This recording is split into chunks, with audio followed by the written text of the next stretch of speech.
Hi guys, and welcome back to my YouTube channel. This is Juliet Ukeke, and you know what I love to do? I love to tell you about interesting movies, like really interesting movies.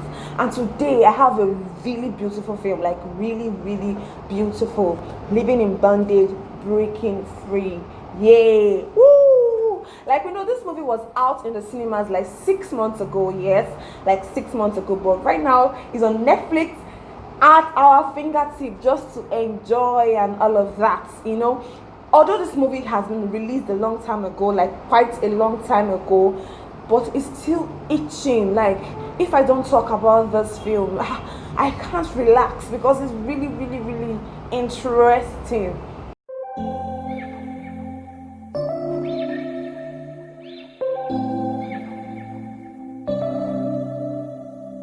September we met, I could tell by your smile. You hadn't been with a good girl like me in a while. Yeah, you were impressed, couldn't leave me alone. Text me every time that you pick up the phone. Interesting and sumptuous, hilarious movie update. But today I'm not talking about movies. Subscribe to my YouTube channel. Yeah, thank you. God bless. Emmanuel is preparing wedding with Anita Adetoye. #road to this coronavirus, so no be everybody they see you like corona no say they still they do their wedding. Living in Bondage, Andy Okeke, Mary Tawana. Oh my god, like, this is how interesting this film is. Like, it's a legendary film, you know, back then, like back in the days when we were still girls and when things were still kind of normal. This film was the talk of the town. Like, we used to talk about this film in school. You know, anytime we get to school, we play with it. We even had a song, like we have the song for it.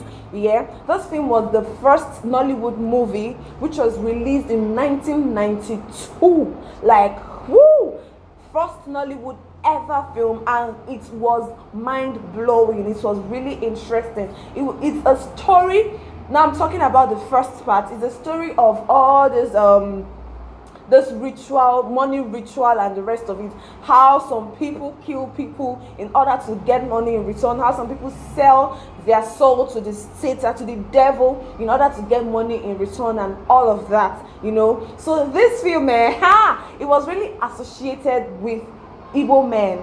It was kind of really associated with Igbo men. Like, anytime you say I'm from the eastern part of Nigeria, you'll be like, whoa, those people that do a lot of money ritual and the rest of it.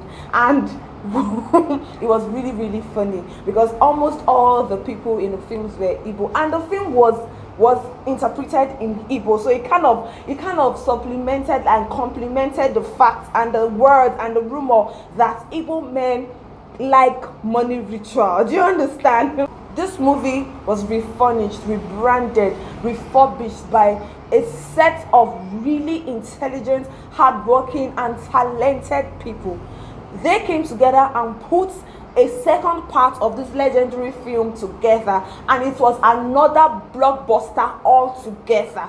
You know, starting with the choice of characters. It was produced, it's a Ramsey Noah's film. It was directed by Ramsey Noah. Like, this is it. It's a beautiful film, produced by Steve Gukas.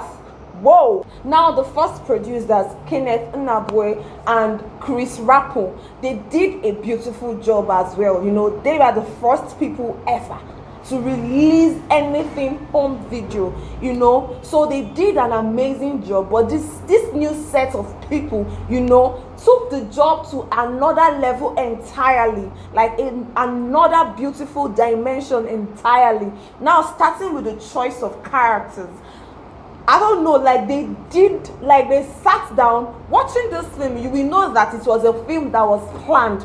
Watching this film, you will know that it's a film that was planned. Nothing was rushed at all. Starting from the choice of characters, it was really debated on. Nobody flopped. Everybody brought out their A game, and the film was amazing. We have the lead character, Jide Keneachufuzi, as Nnamdi Okeke, and that guy did an amazing job. Like, each and every appearance he made was very, very interesting. He took the character, like he wore the character, he was in the character. Everything he did was on point, like really on point. Now he was starring with his babe Munachi Abi as Kelly, and now Nnamdi Okeke and Kelly, their love story was really, really beautiful. This story is not necessarily about love story, but the little bit of romance they put in it was amazing, because the connection, the connectivity was really on the high side, and it was really, really interesting and touchy. Now we have Enyinnaya Nwigwe, we have Kalu Ikagu, we have Kanayo, we still have Ramsey Noah in the film, we have Bob Manuel Udoku, we have Ebele Okaro. Oh, before I continue, you know this lady, she is an amazing mother and actor. She does, oh God, like the few appearances she made, someone was like, in the room where I was watching the film, my friend was just lying down. She wasn't watching the film with me. Just her voice alone, she was like, "Is that Ebele Okaro?" I said, "Yes, that's she." And she came to join me to watch the film. That is how legendary this lady is whenever she is in the movie. She is an amazing actor. And we have Zulu Adigwe, we have Nancy Insime, we have Sean Fagwa. The film was kind of lengthy and it's short, because you won't even know when you've gotten to the half of the movie and when the movie has ended, and you check your time and be like, whoa, I spent almost 2 hours in the film, non-shaking. That is how interesting this movie is. Like really, really interesting and straight to the point. It has a strong message. The story is about the branded Nnamdi Okeke, now his son Nnamdi Okeke, how his father did not have patience growing up. His father ended up becoming a ritualist, like joining the club of ritualists, and then ended up regretting everything because he had to kill a number of people, and now repented and became a pastor. Now his son, who did not even grow up with the father at all, still continued the lineage of impatience. You know, he wasn't patient enough to wait for his time, and then he got into the same hands, same ritualist, and the same set of things happened to him. Just still talking about Jide Kene, that is Nnamdi Okeke. There is this scene I love so much, a scene where he was in a bar with his friend. You know, that scene caught me, like really, like he connected, like the friendship was real. It was so real and so interesting, and the way that his friend was calling figures and the rest of it was really funny, and his slang, his Igbo slang was really funny, Igbo prelude.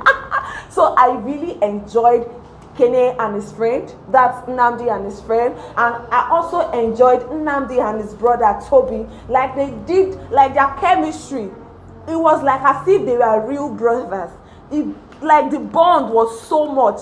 This film, I enjoyed it because it wasn't rushed. Like I said earlier, it wasn't rushed at all. I'm so sure that the cast were given enough time to get to know each other first, and that affected the chemistry because all of them bonded. When it's time to bond, they bonded. When it's time to separate, they separated. Everything was just on point. Now, talking about the choice of location, like every location told a story on its own, from the club scene to the village scene to the office scene, you know, because Richard Ramsey Noah is a very rich man, like he's a billionaire, so his office was not talking less, his house was not even less, his choice of cars were not less, you know, talking about a billionaire. So everything complemented each other. It was amazing. It is beautiful. I have nothing else to say but to say, well done, guys, you did an amazing job. Woo! This is the fourth time I'm watching this film on Netflix. Guys, you need to see this film because it is interesting. We need to give Nollywood a lot of attention. Yes, go to Netflix, download Nollywood content. Yeah, watch it. Thank you so much, guys, for watching. Thank you so much for listening to me. I hope you enjoyed this view today. Hope you really enjoyed it, and please, if you've not subscribed to my YouTube channel, guys, what's up now, please subscribe. And to my returning viewers, you are amazing. Thank you so much for watching, and thank you for watching up to this time. See you next time, guys. See you pretty soon, because Big Brother Nigeria reunion, Pepe Dem reunion is on its way. So You'll be seeing my face very often